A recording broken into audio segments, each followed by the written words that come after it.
What's up guys, I hope you are doing well. I am Veer, welcome to still love family. तो कैसे हो मेरे दोस्तों? मैं आशा करता हूँ शानदार तरीके से आप लोग अपनी लाइफ को एंजॉय कर रहे हो, अपनी सेहत, फैमिली और पढ़ाई का ध्यान काफ़ी अच्छे से रख रहे हो। ये काफ़ी इंपॉर्टेंट बात बोली गई है। अगर ज़िंदगी में आप लोग देखोगे तो आप लोग को 2 बार अपने साथ में लड़ना पड़ेगा अगर किसी टारगेट को आप लोग अचीव करना चाहते हैं।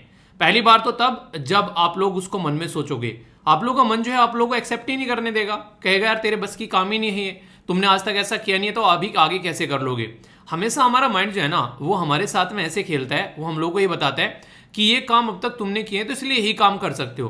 पर लेकिन जैसे ही आप लोग अपने मन को विश्वास दिला देते हो कि नहीं यार और भी लोग कर रहे हैं, वो भी मेरे जैसे बैकग्राउंड से ही निकल कर आए हैं, वो भी मेरे जितने ही एक तरीके से नहीं, उनके पास में रिसोर्सेज हैं, उनका फैमिली बैकग्राउंड भी मेरे जैसे ही है लगभग, ठीक है, उनके पास भी 24 घंटे जैसे मेरे पास में, उनके पास भी एक शरीर है, वो भी मेरे जैसे ही खाना खाते हैं, जो भी यार उन्होंने कर लिया तो मैं क्यों नहीं कर पाऊंगा। तो इस तरीके से आप लोग समझ सकते हैं। तो इसी तरीके से आप लोग इसको देखेगा तो सफलता जो है वो 2 बार प्राप्त करनी होती है, एक बार तो मन में और दूसरी बार वास्तविक दुनिया में। वास्तविक दुनिया में आप लोगों को बाहर वाले लोग बोलेंगे कि तेरे बस की बात नहीं है, अरे तेरे से हो ही नहीं पाएगा, आज तक किसी से नहीं हुआ तो तुम कैसे कर लोगे। फिर आप लोगों को बाहर वाले लोग ये बातें बोलेंगे। तो जब आप लोग अपने मन को एक बार समझा लेते हो और आप लोगों का मन जो है वो बिल्कुल ताकत एक तरीके से साथ में लग जाता है कि हाँ कुछ भी हो जाए यही चीज़ें जो है मुझे जो है अचीव करके छोड़नी है, तो वो जिंदगी में आप लोगों का रियलिटी में एक अचीवमेंट होगा। क्योंकि अगर मन को समझा लिया, बाहर वाली दुनिया में कोई कुछ भी क्यों ना बोलता रहे, आप लोगों को कोई दिक्कत नहीं देखने को मिलेगी। तो यहाँ पर अगर दोनों जगह आप लोग जीत गए तो ये समझिए आप लोग जो है अपने टारगेट को अचीव कर पाएंगे। समझ में आया क्या बोला? बस यही चीज़ जो है जिंदगी में इंप्लीमेंट करनी है, बाकी सारी चीज़ चलती रहती हैं, उनको सबको इग्नोर करके चलना है। बस यहाँ पर एक बार अचीवमेंट कर लिए, फिर आप लोग की ज़िंदगी जो है वो आप लोगों को रास्ता दिखाती रहेगी। आई होप कि आप लोगों के माइंड में इसको लेकर क्लैरिटी आई होगी। सबसे पहले यहाँ पर आप लोगों के लिए बस आप लोगों के लिए एक इंपॉर्टेंट डे में डिस्कस करूंगा, पर उससे पहले आप लोगों से जानना चाहूंगा कैसा रहा आज का ये दिन, किस तरीके से आप लोगों ने यूटिलाइज किया। क्या आप लोग आज के दिन से सेटिस्फाई हैं कि हाँ आज का दिन जो है काफ़ी अच्छा रहा? अगर हाँ तो यस बोलिए, अगर ना तो नहीं, और नहीं तो क्यों नहीं रहा उसको आप लोग चेक करिएगा। मुझे बताओ या ना बताओ पर अपनी डायरी में जरूर लिखेगा कि हाँ यार दिन में ये कमी रह गई, इसको इंप्रूव किया जा सकता है। जिस तरीके से एक एक ईंट जोड़ने से एक मकान बनता है, उसी तरीके से एक एक दिन को जोड़ने से आप लोग की जिंदगी का मकान बनता है। तो इस जिंदगी कैसी होनी चाहिए वो आप लोग को डिसाइड करना पड़ेगा, तभी चीजें जो है वो सही तरीके से चल पाएगी। ठीक है, तो एक छोटी सी बेसिक इन्फॉर्मेशन है, इसको अच्छे से इंप्लीमेंट करिए। इंपॉर्टेंट डे है, यहाँ पर बात की जा रही है वर्ल्ड एथलेटिक्स डे के बारे में। 5 मई को ये डे सेलिब्रेट किया जाता है। देखिए जिंदगी में खेल कूद ना आप लोगों ने नॉर्मली ऐसे तो देख लिया कि हाँ चलो खेल कूद है यार, हाँ हम लोग ये गेम खेल सकते हैं, अपनी जिंदगी में फिट रह सकते हैं, वो सारी चीजें। पर लेकिन रियलिटी में आप लोग के माइंड के साथ ही बहुत अच्छा रिलेशन होता है खेल कूद का। जितना अच्छा आप लोग अपनी जिंदगी में कुछ भाग दौड़ कूद रखोगे तो आप लोग का माइंड जो है वो भी उतना ही रिलैक्स रहेगा और उतना ही प्रोडक्टिव काम करता हुआ नजर आएगा। मैं ये बोलूंगा चाहे कुछ करो या ना करो, एटलीस्ट 30 मिनट जो है डेली आप लोग या तो एक्सरसाइज करने के निकालो या फिर कुछ खेलने के निकालो, जिसमें आप लोगों की बॉडी से पसीना निकल सके। एक बार बस बॉडी से पसीना निकलना है, उसके बाद में आप लोगों की बॉडी जो है वो आप लोगों का साथ देगी। पर लेकिन अगर पसीना नहीं निकालोगे तो आप लोगों की बॉडी जो है वो आप लोगों का साथ नहीं देगी, डल डल फील करेगी, हमेशा आप लोगों को पीछे खींचेगी, बोलेगी कि छोड़ो यार रहने दो, कल कर लेंगे इस काम को, आज नहीं होने हो पा रहा है। तो वो वाली फीलिंग, वो वाली भावनाएं आप लोगों को निकल कर आएगी। तो ये आप लोग डिसाइड कीजिए कि आप लोग को क्या करना है, दिन को बर्बाद करना है बेसिकली डल डल फीलिंग के साथ में या एनर्जी के साथ में, बिल्कुल में शानदार तरीके से एक शानदार दिन को यूटिलाइज करना है, तो आप लोग डिसाइड कीजिए। तो एक तरीके से यहाँ पर अगर बात करें स्पोर्ट के बारे में तो अवेयरनेस फैलाई जाती है, जो भी यहाँ पर एनकरेज किया जाता है लोगों को, खासकर यूथ को, कि उनको गेम में आगे लाया जाए। International association of athletics federation के द्वारा यहाँ पर ये सामने लाया गया, जो कि काफी इंपॉर्टेंट डे है, जिसके बारे में आप लोग आइडिया रख सकते हैं। ठीक है, कोई भी कंफ्यूजन माइंड में आप लोगों को इसको लेकर नहीं होना चाहिए। कंफ्यूजन होगा तो फिर उसको आप लोग को दूर करना है। ठीक है, तो बेसिकली हर एक चीज को अपने माइंड में क्लियर करके चलो। रेगुलर 2 वीडियो आप लोगों को देखने को मिलती हैं, अगर ये 2 वीडियो जो है आप लोग लाइफ का पार्ट बना लेते हैं तो कोई भी टेंशन आप लोगों को देखने को नहीं मिलेगी। तो इन दोनों वीडियो को अपनी लाइफ का पार्ट बनाइए और फिर अच्छे से अपनी लाइफ को एंजॉय कीजिए। करंट प्लस स्टैटिक का एक मिक्सचर आप लोगों को यहाँ पर देखने को मिल जाएगा। तो काफी शानदार डिस्कशन रहेगा। स्टार्ट करूंगा कुछ क्वेश्चंस के साथ में और फिर हम लोग उस आर्टिकल को ढंग से डिस्कस करेंगे। एक एक पॉइंट जो है वो आप लोगों के माइंड में क्लियर होता चला जाएगा। ठीक है, आइए सबसे पहले आप लोगों के सामने कुछ क्वेश्चन है, इनको आप लोग अटेम्प्ट कीजिए, फिर हम लोग आर्टिकल देखेंगे। पहला क्वेश्चन यहां पर आप लोगों के सामने है, बात की जा रही है consider the following statement with reference to the Food and Agriculture Organization. तो यहां पर बात की जा रही है कि कौन सी यहां पर स्टेटमेंट करेक्ट है फूड एंड एग्रीकल्चर ऑर्गेनाइजेशन के पॉइंट ऑफ व्यू से। बोला गया है it is a specialised agency, जो कि यूएन की एजेंसी है और इंटरनेशनल एफर्ट के साथ में यहाँ पर बेसिकली किस तरीके से भुखमरी को खत्म करना है उसके ऊपर काम करती है। और इसी के साथ में यहाँ पर फूड सिक्योरिटी के बारे में बात करती है, यानी कि अंतर्राष्ट्रीय प्रयासों के साथ में यहाँ पर ये नेतृत्व करती है कि कैसे हम लोग फूड सिक्योरिटी ला सकते हैं और वो सब चीजें। ग्लोबल फॉरेस्ट अगर रिसोर्स असेसमेंट रिपोर्ट के बारे में बात करें तो इसी के द्वारा रिलीज की जाती है। हेडक्वार्टर इसका आप लोगों को स्विट्जरलैंड जेनेवा के अंदर देखने को मिलेगा। तो एक तो ये क्वेश्चन है आप लोगों के सामने। एक और क्वेश्चन है, ये सारे क्वेश्चन आप लोगों को आर्टिकल के अंदर मिलेंगे जब डिस्कस करूंगा, मैंने सोचा पहले क्वेश्चन एक बार देख लेते हैं, ठीक है।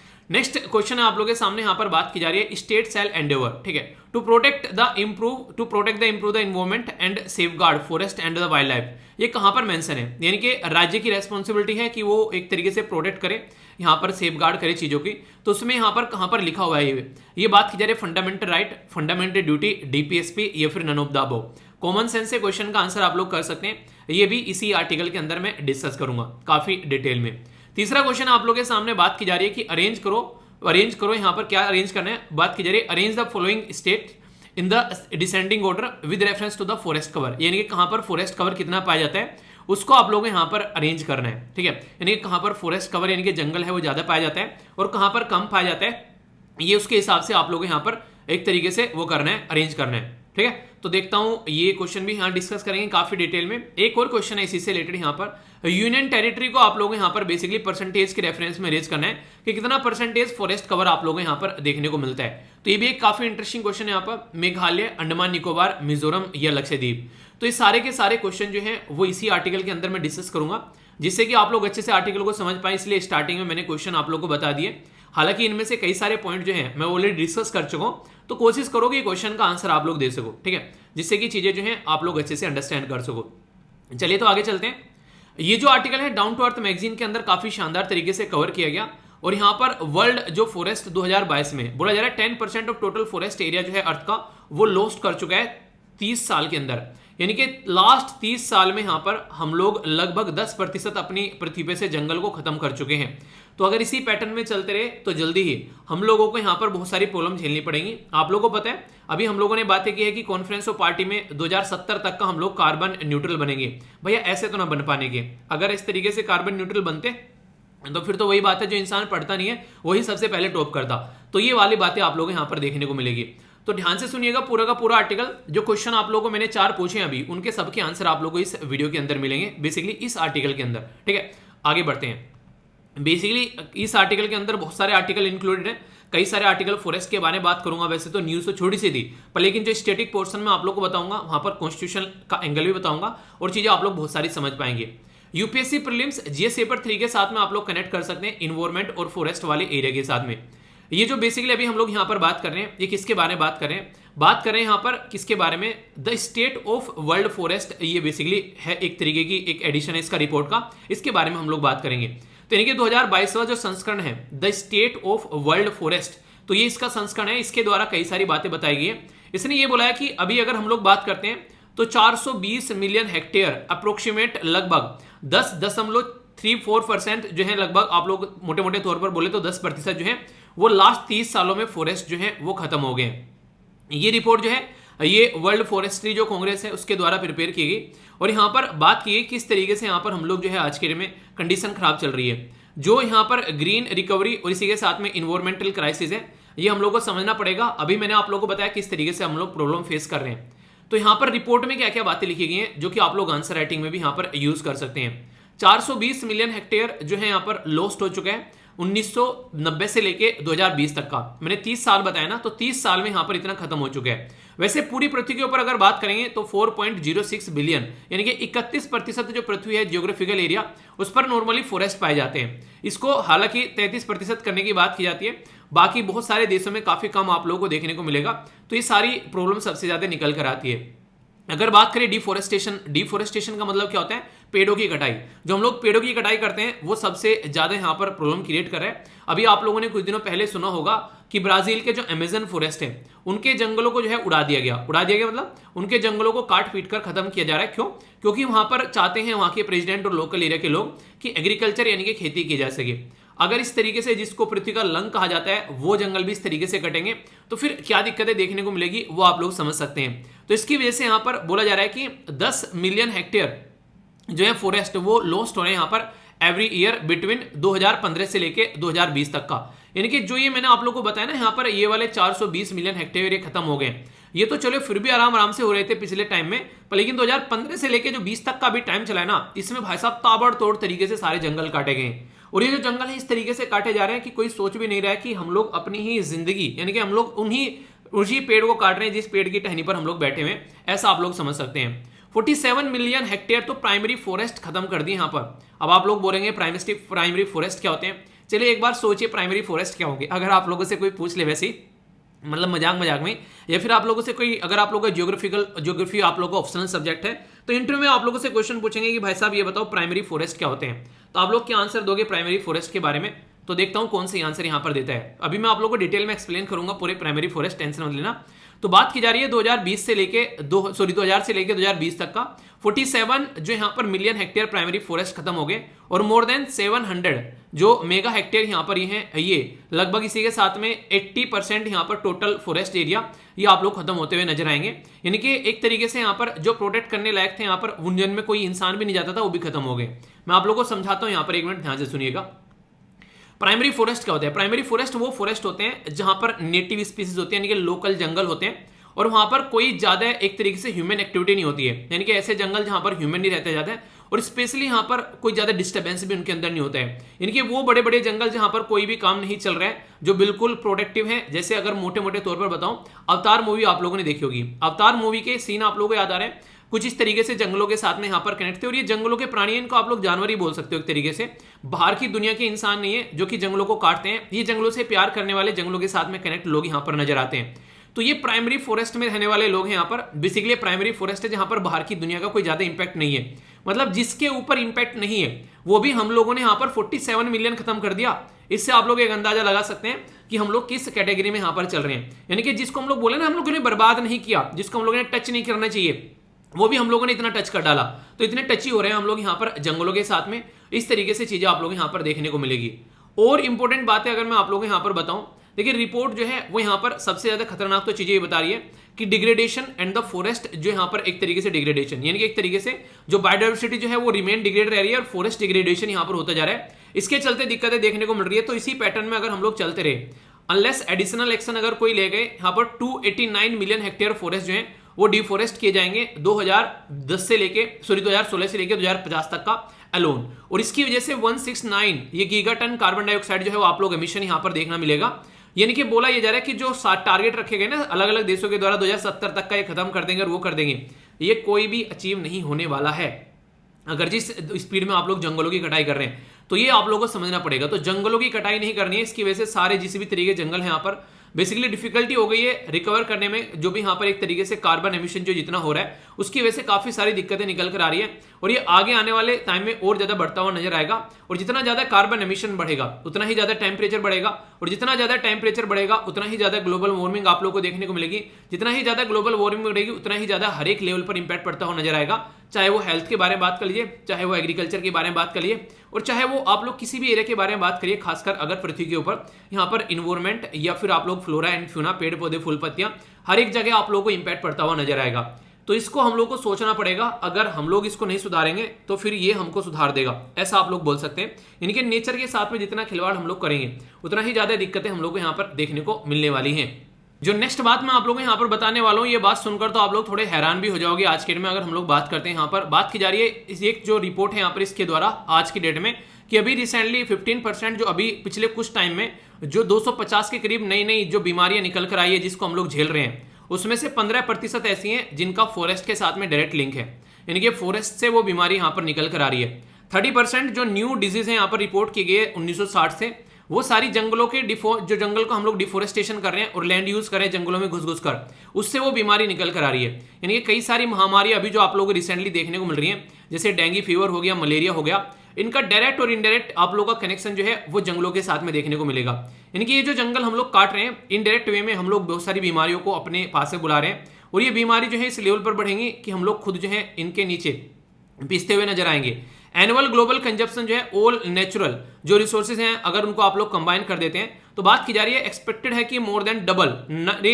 बेसिकली बात ये की जा रही है यहाँ पर कि इस तरीके से जैसे हम लोग चीजों को खत्म कर रहे हैं, तो महात्मा गांधी जी को एक डायलॉग नहीं, इसमें महात्मा गांधी बोलते हैं कि हमारी नीड के लिए यानी कि आवश्यकताओं के लिए तो हमारी पृथ्वी काफी अच्छी है, इसको हम लोग पूरा यूटिलाइज कर सकते हैं, पर लेकिन हमारी ग्रीड हमारे लालच के हिसाब से अगर हम लोग सोचेंगे तो ये काफी ज्यादा खतरनाक है।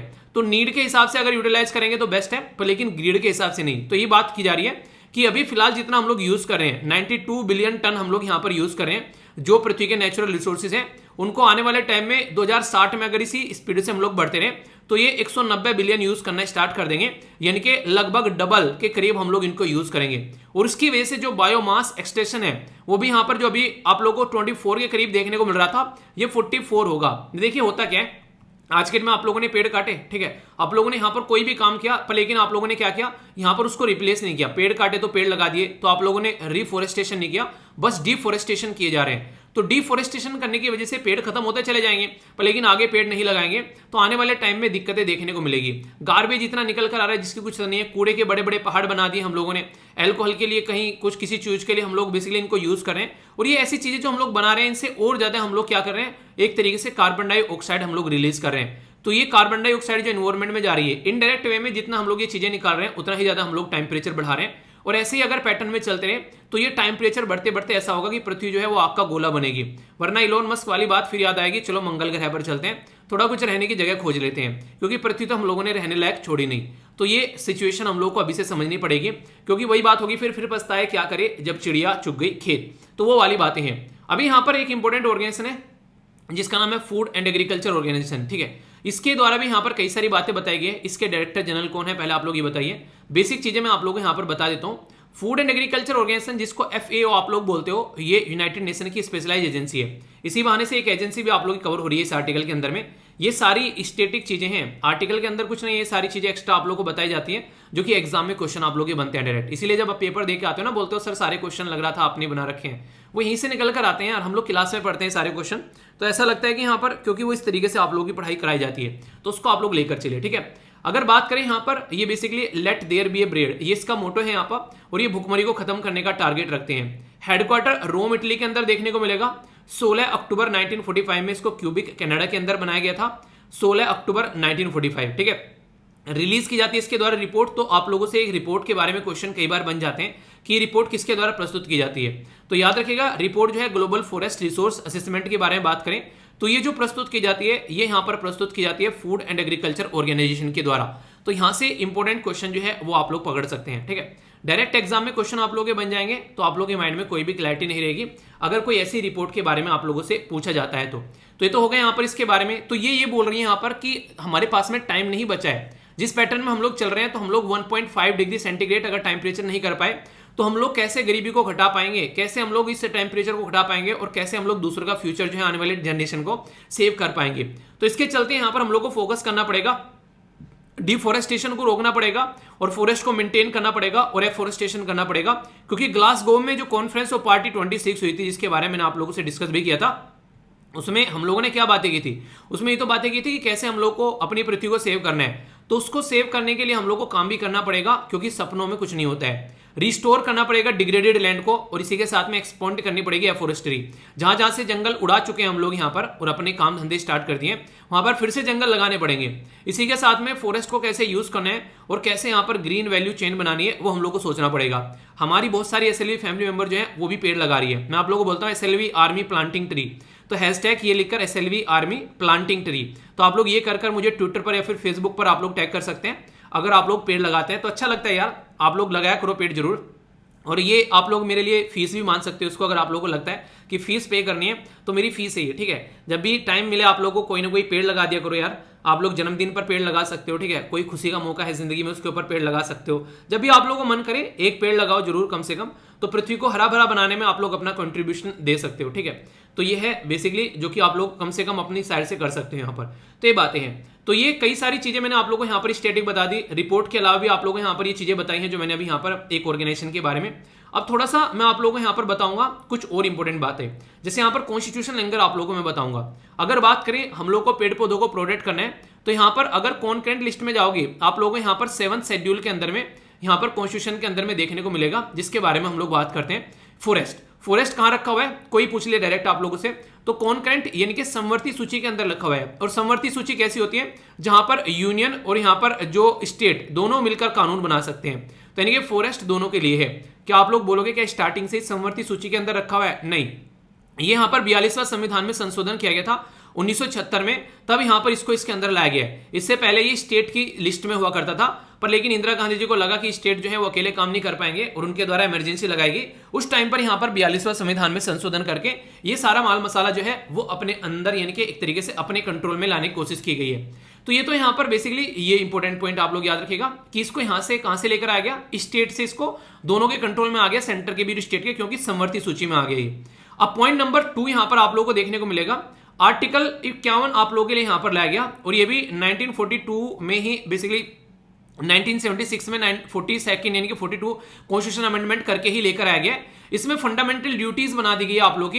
ये जो फंडामेंटल ड्यूटीज है यहाँ पर ये फंडामेंटल ड्यूटीज ही आप लोगों को बेसिकली फॉलो करनी है अपनी वाइल्ड लाइफ को प्रोटेक्ट करने के लिए और नेचुरल इन्वायरमेंट को। यानी कि हमारी हर एक इंसान की ड्यूटी है कि हम लोग अपने जंगल को प्रोटेक्ट करें, ये यहाँ पर रख दिया गया है। इसी के साथ में आर्टिकल 48A जो है वो यहाँ पर गवर्नमेंट की रेस्पॉन्सिबिलिटी बना दी है कि directive principle of state policy के तहत यहाँ पर गवर्नमेंट भी यहाँ पर प्रोटेक्ट करेगी और चीजों को इंप्रूव करने का काम करेगी। तो यहाँ पर भी आप लोग इसको देख सकते हैं, यानी कि सबकी रेस्पॉन्सिबिलिटी यहाँ पर बना दी गई है कि आप लोग हर एक इंसान जो है अपने अपने लेवल पर यहाँ पर काम करेगा इन चीजों के लिए। तो ये काफी इंपॉर्टेंट पॉइंट आप लोग यहाँ पर समझ सकते हैं, जिससे डायरेक्ट क्वेश्चन बन जाएगा, और बना भी है। जो मैंने आप लोगों से पूछा है उसका भी आंसर आप लोगों को देना है, ठीक है। आगे बात करते हैं यहाँ पर टॉप 5 जो यूटीज है जहां पर मोस्ट फॉरेस्ट कवर है। तो स्टेट या यूटी तो सबसे ज्यादा है मध्य प्रदेश के अंदर में, यानी कि इसी के साथ में अरुणाचल प्रदेश, जो एरिया वाइज देखोगे छत्तीसगढ़, उड़ीसा और महाराष्ट्र। तो ये आप लोग यहाँ पर याद रखिएगा जहां पर फॉरेस्ट कवर सबसे ज्यादा देखने को मिलेगा। अगर परसेंटेज वाइज बात करें यूनियन टेरिटरी के अंदर में, तो लद्दाख में सबसे ज्यादा है, मिजोरम में दूसरे नंबर पर है, अंडमान निकोबार में तीसरे नंबर पर है, अरुणाचल प्रदेश चौथे नंबर पर, और मेघालय जो है ये 5वें नंबर पर आप लोगों को देखने को मिलेगा। तो ये काफी इंपॉर्टेंट यहाँ पर हो जाता है। इसी के साथ में अगर यहाँ पर बात की जाए स्टेट और यूनियन टेरिटरी जो कवर करते हैं लेस देन 10%, यानी कि उनका जो ज्योग्राफिकल एरियाज के हिसाब से अगर आप लोग काउंट करोगे, यानी कि मान लीजिए एक घर है, ठीक है, उस घर में पूरे में जंगल लगे हुए हैं, तो इसका मतलब हो गया 100% एरिया में जंगल लगे हुए हैं, पर लेकिन उस घर में जो है ओनली 10% एरिया में जंगल लगे हुए हैं, ठीक है। तो इस तरीके से आप लोग समझ सकते हैं। इसको थोड़ा सा और दूसरा उदाहरण देकर समझाता हूं। मान लीजिए आप लोगों के पास में 100 रुपए हैं, ठीक है, 100 रुपए में से आप लोगों ने 10% देकर आप लोगों ने क्या किया, आप लोगों ने यहाँ पर कोई एक पर्टिकुलर ब्रेड का पैकेट खरीद लिया, ठीक है। पर लेकिन एक और इंसान है, उसके पास में आप लोगों को देखने को मिलेंगे यहाँ पर कितने, उसके पास में 1000 रुपए हैं। अब उसने भी अपने 10% देकर अपने यहाँ पर ब्रेड खरीदा, तो वो 100 रुपए का ब्रेड खरीदेगा, तो यानी कि एक तरीके से आप लोगों के 10 गुना ब्रेड खरीद लेगा। तो यानी कि इसने भी 10% दिया, इसने भी 10% दिया, पर इसका 10% बड़ा है क्योंकि इसके पास में ज्यादा पैसे हैं, इसका 10% छोटा है क्योंकि इसके पास में कम पैसे हैं। इसी तरीके से कुछ ऐसे एरिया है जिसका 1% भी बहुत बड़ा होता है, ठीक है, पर लेकिन कुछ ऐसे एरिया जिसका 10% भी बहुत छोटा होता है उसके कंपेयर में, क्योंकि परसेंटेज होता है वो एरिया के हिसाब से निकलते हैं यहाँ पर। तो अगर एरिया वाइज हम लोग बात करें, यहाँ पर लद्दाख का जो है आप लोगों को देखने को मिलेगा 1.47, हरियाणा का 3.62, पंजाब का 3.63, राजस्थान का 4.86, उत्तर प्रदेश का 6.15, गुजरात का 7.57 और बिहार का 7.76। नॉर्मली ये माना जाता है कि लगभग 31% एरिया में आप लोगों का फॉरेस्ट होना चाहिए, पर लेकिन इनको देखकर आप लोग बता सकते हैं कि यहाँ पर कितनी बुरी कंडीशन है। यहाँ पर फॉरेस्ट ज्यादा होने चाहिए थे, पर लेकिन कितनी बुरी कंडीशन है अगर एरिया के हिसाब से आप लोग बात करें। और मैक्सिमम यहाँ पर जैसे हरियाणा हो गया, पंजाब हो गया, यहाँ पर गुजरात हो गया, ये वो भी एरिया है जो काफी ज्यादा डेवलप कैटेगरी में आते हैं। तो डेवलपमेंट की तरफ तो बढ़ गए, पर लेकिन इन्वायरमेंट को पीछे छोड़ गए, ये प्रॉब्लम यहाँ पर आप लोगों को देखने को मिलेगी। कुछ और इंपॉर्टेंट बातें जो एक्स्ट्रा आप लोगों के लिए यहाँ पर इंपॉर्टेंट हो सकती है, ट्रॉपिकल एवरग्रीन वेट फॉरेस्ट के बारे में अगर बात करते हैं तो वेस्टर्न घाट जो है यहाँ पर तमिलनाडु, केरला, ये कर्नाटका, यहाँ पर मैक्सिमम आप लोगों को देखने को मिलेंगे, ठीक है। इसी के साथ में फिर नॉर्थ ईस्ट में आप लोग जा सकते हैं जो शानदार तरीके जंगल है, पर लेकिन अगर सबसे ज्यादा पूछे कोई तो कर्नाटक में सबसे ज्यादा हाईएस्ट आप लोगों को यहाँ पर ट्री स्पीसीज देखने को मिलेगी, दूसरे नंबर पर तमिलनाडु और तीसरे नंबर पर आंध्र प्रदेश। तो ये इंपॉर्टेंट है। यहाँ पर फॉरेस्ट कवर के बारे में बात करें तो ये इसरो के पास में यहाँ पर एक सैटेलाइट है जिसको बोलते हैं यहाँ पर बेसिकली, इसको आप लोग याद भी रख सकते हैं, ठीक है। तो रिसोर्स कास्ट आप लोग इसको बोल सकते हैं यहाँ पर, जिसके बारे में बेसिकली आप रिसोर्स है, ठीक है, जिसके बारे में आप लोगों से पूछा जा सकता है ये 2 नंबर का सैटेलाइट क्या है यहाँ पर। तो ये इनके बारे में एनालिसिस करता है कहां पर पृथ्वी पर क्या क्या चीजें आप लोगों को देखने को मिल रही है। तो ये सारी चीजें आप लोगों के सामने, कोई भी डाउट आप लोगों को नहीं होना चाहिए। आई होप कि आप लोगों के माइंड में इसको लेकर क्लैरिटी आई होगी। अगर कहीं पर कोई डाउट है तो उसको आप लोगों को दूर करके आगे बढ़ना है। आइए अब क्वेश्चन देख लेते हैं जो हम लोगों ने पूछे थे, तो यहाँ पर क्या क्या उनके आंसर हो सकते हैं। सबसे पहले तो यहाँ पर ये कि यहाँ पर किसकी ड्यूटी होती है, तो अभी आप लोगों को मैंने बताया कि यहाँ पर directive principle of state policy के अंदर आप लोगों को देखने को मिलेगा जो कि स्टेट की ड्यूटी है। पर लेकिन अगर यहाँ पर पूछ लेता ये वाला पोर्शन तो यहाँ पर सिटीजन की ड्यूटी यहाँ पर हो जाती, या ये भी क्वेश्चन आप लोगों से बन सकता था, तो इसको आप लोगों को समझना है। ठीक है, दूसरा इंपॉर्टेंट क्वेश्चन जो आप लोगों के सामने था यहाँ पर, ये था यहाँ पर फूड एंड एग्रीकल्चर ऑर्गेनाइजेशन के बारे में। तो बोला जा रहा है यूएन की ये स्पेशलाइज्ड एजेंसी है। ठीक है, सही है, ये पहली स्टेटमेंट। दूसरा यहाँ पर आप लोगों को देखने को मिलेगा, बोला कि रिलीज करती है ग्लोबल फॉरेस्ट रिसोर्स असेसमेंट। ठीक है, मैंने आप लोगों को यहाँ पर क्या बताया था, यहाँ पर ये आप लोग देखते हैं यहाँ पर। ठीक है, तो इसके यहाँ पर ग्लोबल फॉरेस्ट रिसोर्स असेसमेंट यहाँ पर आप लोगों को देखने को मिलेगा, ये इसके द्वारा प्रस्तुत किया जाता है। ठीक है, तो आंसर तो वैसे ए हो गया पहला और दूसरा। इसका हेडक्वार्टर स्विट्जरलैंड में नहीं है, इसका हेडक्वार्टर आप लोगों को रोम इटली के अंदर देखने को मिलेगा। तो एक ऑर्गेनाइजेशन भी आप लोगों की कवर होगी विद क्वेश्चन, यानी कि क्वेश्चन भी अगर पूछ ले यहाँ से तो वो आप लोगों की ऑर्गेनाइजेशन भी यहाँ पर कवर हो चुकी है। ठीक है, तीसरा क्वेश्चन यहाँ पर आप लोगों के सामने था, ये बेसिकली कहाँ पर कितना जंगल पाया जाता है, तो ये स्टेट वाइज मैंने आप लोगों को बताया यहाँ पर। तो इसका आंसर अगर आप लोग बात करेंगे तो सबसे अधिक कहां पर है, तो यहाँ पर आंसर सी देखने को मिलेगा। तीसरा सबसे पहले यहाँ पर मध्य प्रदेश के अंदर में, फिर अरुणाचल प्रदेश, फिर आप लोग यहाँ पर देखने को मिलेगा फोर्थ उड़ीसा, और फिर यहाँ पर दूसरा यानी कि महाराष्ट्र। ये अभी मैंने आप लोगों को काफी डिटेल में बताया यहाँ पर, तो यहाँ से डायरेक्ट क्वेश्चन आप लोगों के देखने को मिल जाएंगे, जो कि आप लोगों के माइंड में कोई कंफ्यूजन नहीं आना चाहिए। तो आंसर यहाँ पर सी हो गया। एक और क्वेश्चन आप लोगों से पूछा था कि कौन कौन सी यूटीज के अंदर में यहाँ पर आप लोगों को चीजें देखने को मिलेगी, तो ये भी काफी इंटरेस्टिंग क्वेश्चन आप लोगों से डायरेक्ट एग्जाम में बन सकता है। थोड़ा सा ध्यान से अगर देखिएगा तो आप लोग इसका भी आंसर दे पाएंगे। इसका आंसर है 1, यानी कि मेघालय, दूसरा यहाँ पर हो गया अंडमान निकोबार, तीसरा मिजोरम, चौथा लक्षद्वीप। ठीक है, तो यहाँ पर ये हो गया बेसिकली, एक सेकेंड, असेंडिंग ऑर्डर में यहाँ पर पूछा है। ठीक है, तो मैं थोड़ा कंफ्यूज हो गया। ठीक है, तो इसके हिसाब से आप लोग आंसर यहाँ पर देखिएगा, सारी चीजें आप लोग यहाँ पर बताइए, तो इसको आप लोग यहाँ पर देखते हैं। तो ये आंसर है आप लोग के सामने, जो कि आप लोग कनेक्ट कर सकते हैं ऊपर से नीचे, जैसे आप लोग यहाँ पर जाएंगे तो इसको आप लोग कनेक्ट कर पाएंगे। ठीक है, तो एक क्वेश्चन है यहाँ पर हिंदी में थोड़ा सा ये बेसिकली चेंज करना भूल गया, तो इसको थोड़ा सा आप लोग इग्नोर कर देना। ठीक है, बाकी जो पीडीएफ डाउनलोड करेंगे उसमें मैं इसको चेंज कर दूंगा। ठीक है, तो ये थोड़ा सा आप लोग इसको इग्नोर करना। बाकी पूरा का पूरे चारों के चारों क्वेश्चन कैसे लगे और कैसा लगा आर्टिकल, इस तरीके से क्वेश्चन आप लोगों से पूछे जा सकते हैं, तो कोई भी कंफ्यूजन आप लोगों को नहीं होना चाहिए। इसके अंदर कई सारे आर्टिकल्स इंक्लूडेड थे। अगर बात करें, जैसे अलग से आप लोगों से ऑर्गेनाइजेशन के बारे में पूछ लिया, ये फॉरेस्ट के बारे में जो भी इन्फॉर्मेशन दी, अलग से पूरा एक टॉपिक है। ठीक है, और क्वेश्चन बनाने में सबसे ज्यादा टाइम लगता है, तो इनको आप लोग अच्छे से अटेम्प्ट किया करो, आप लोगों के लिए है यहाँ पर ये, ताकि एग्जाम में आप लोग कंफर्टेबल फील कर सको। ठीक है, तो इस तरीके से लेकर आप लोग को चलना है। छोटी सी बस इंटरेस्टिंग न्यूज है, यहाँ पर बात की जा रही है अभी 100 ईयर जो है डीयू यानी कि दिल्ली यूनिवर्सिटी को कंप्लीट हुए हैं। तो इंडियन एक्सप्रेस के अंदर यहाँ पर काफी इंटरेस्टिंग वे में आर्टिकल कवर किया गया। थोड़ा सा हिस्ट्री आप लोगों को यहाँ पर पता चल जाएगी। अगर किसी चीज को 100 साल कंप्लीट हो रहे हैं, 150 या 200 साल कंप्लीट हो रहे हैं, तो एग्जामिनर का वो एक स्पेशल फोकस बन जाता है, एक्सपेक्टेशन ज्यादा हो जाती है कि यहाँ से क्वेश्चन बन सकते हैं। तो अगर उसको थोड़ा सा आप लोग अच्छे से फोकस करके चलोगे तो कई सारी चीजें जो है वो आप लोग इंप्रूव कर पाएंगे। जैसे यूपीएससी प्रीलिम्स ये पेपर 2 के अंदर जो एजुकेशन वाला जो सेक्शन है, वहां से आप लोग कनेक्ट हो कर सकते हैं। अभी काफी शानदार समारोह सेलिब्रेट किया गया दिल्ली यूनिवर्सिटी के लिए यहाँ पर। ठीक है, तो यहाँ पर 100 साल यहाँ पर पूरे हो गए, तो समझते हैं यहाँ पर इसके बारे में। तो 1922 में बनाया गया था और 2022 में हम लोग सेलिब्रेट कर रहे हैं, तो यहाँ पर 100 साल यहाँ पर सेलिब्रेशन चल रहा है अभी। ठीक है, बात करते हैं एक एक चीज के बारे में। सबसे पहले अगर बात करें, जो यूनिवर्सिटी यहाँ पर बनाने की कोशिश की गई थी 1911 में। 1911 में आप लोगों को पता है वही टाइम है जब हमारी कैपिटल जो है वो कोलकाता से दिल्ली ट्रांसफर की गई थी। उस टाइम पर सोचा गया चलो यार ऐसा कुछ करते हैं, यहाँ पर एक यूनिवर्सिटी बनाते हैं दिल्ली के अंदर में। और ये वही टाइम है जो आप लोगों को पता होना चाहिए कि यहाँ पर पार्टीशन ऑफ बंगाल जो था वो यहाँ पर रिवर्स कर दिया गया था, यानी कि कैंसिल कर दिया गया था, ऐसा बोल सकते हैं। लॉर्ड हार्डिंगे सेकंड थे 1910 से लेकर 1916 तक, उनके द्वारा यहाँ पर ये पूरा कार्यक्रम आप लोगों को देखने को मिला। तो इनके बारे में आप लोग याद रखते हैं। ग्रांड जो दरबार लगाया गया दिल्ली के अंदर में, क्योंकि किंग जॉर्ज 5 जो है एक बेसिकली 1911 में यहाँ पर उनके आवागमन के टाइम पर यहाँ पर ये सारी चीजें देखने को मिली थी। ठीक है, तो इसके चलते यहाँ पर काफी सारी चीजें आप लोगों को देखने को मिली। यही आप लोगों को देखने को मिलेगा इसी इनके टाइम पर 1915 में जो हिंदू महासभा भी स्टेब्लिश की गई थी मदन मोहन मालवीय जी के द्वारा। तो इसी के ड्यूरेशन में थी यहाँ पर, जो कि क्वेश्चन कई बार आप लोगों से बन जाता है, यानी कि बेसिक इन्फॉर्मेशन है जिसके बारे में आप लोग समझ सकते हैं। बाकी पहले बोला गया 1911 बनाएंगे, पर लेकिन वर्ल्ड वॉर जो है फर्स्ट स्टार्ट हो गया। वर्ल्ड वॉर फर्स्ट कब से कब तक था, आप लोग इसका टाइम बताएगा, जिसके चलते यहाँ पर ये नहीं बना पाए। ठीक है, तो वर्ल्ड वॉर फर्स्ट का टाइम बताना है आप लोगों को। उसके बाद में चला, फिर देखिए काफी लंबा समय हो गया, वर्ल्ड वॉर फर्स्ट भी खत्म हो गया, तो लगभग 11 साल तक कई सारी चीजें हैं वो हम लोग इंप्लीमेंट नहीं कर पाए। फिर लगा कि यार बनाते हैं, तो 1922 में फिर दिल्ली यूनिवर्सिटी बिल लेकर यहाँ पर आया गया, जिसके चलते चीजों को आगे लेकर चला गया। तो जो इंपीरियल लेजिस्लेटिव असेंबली है यहाँ पर, उसमें यहाँ पर इसको स्टेब्लिश किया गया कि कुछ कुछ ऐसे यहाँ पर लेकर चलना है। तो इसके चलते यहाँ पर 3 ऐसे कॉलेज बनाए गए, जो 8 कॉलेज थे यहाँ पर ये। ठीक है, सेंट स्टीफन कॉलेज आप लोगों को देखने को मिलेगा, ये बेसिकली फाउंड किया गया था 1882 में कैम्ब्रिज यूनिवर्सिटी के द्वारा। इसी सॉरी कैम्ब्रिज मिशन के द्वारा, ठीक है। हिंदू कॉलेज जो था यहाँ पर ये 1899 में ये यहाँ पर कृष्णा जो दास जी गोरवाले इनके द्वारा बनाया गया। और तीसरा यहाँ पर रामजस कॉलेज जो है ये 1917 में। तो ये तीनों कॉलेज जो है यहाँ पर ये इसके अंदर आप लोगों को देखने को मिले, जो कि इस यूनिवर्सिटी के अंदर यहाँ पर लेकर आए गए। दिल्ली यूनिवर्सिटी के अंदर पहले 3 कॉलेज जो है वो आप लोगों को यहाँ पर ये देखने को मिलेंगे। तो यानी कि एजुकेशन के फील्ड में यहाँ पर कुछ चीजों को इंप्लीमेंट करने की कोशिश यहाँ पर की गई।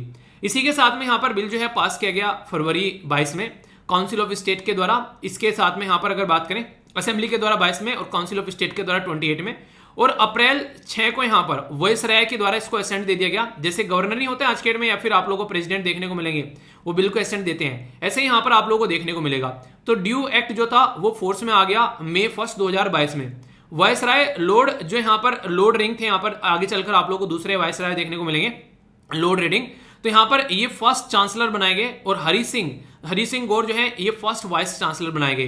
तो यहाँ से भी आप लोगों के लिए क्वेश्चन बन जाते हैं कई बार इंपॉर्टेंट पर्सनैलिटी से रिलेटेड। डीयू जो है उसके द्वारा 2 फैकल्टी यहाँ पर देखने को मिली, आर्ट एंड साइंस की बेसिकली फैसिलिटीज आप लोगों को देखने को मिलेगी नॉर्मली, यानी कि 2 एरिया में काम करना स्टार्ट किया गया। देखिए 2 फैकल्टी जो थी उनकी फैसिलिटी मिली, ये आप लोग यहाँ पर बोल सकते हैं। 8 डिपार्टमेंट बनाए गए यहाँ पर, English, history, economics, Sanskrit, Arabic, Persian, physics और केमिस्ट्री, ये यहाँ पर ऐड किए गए, जो कि फर्स्ट टाइम यहाँ पर चीजें आप लोगों को देखने को मिली।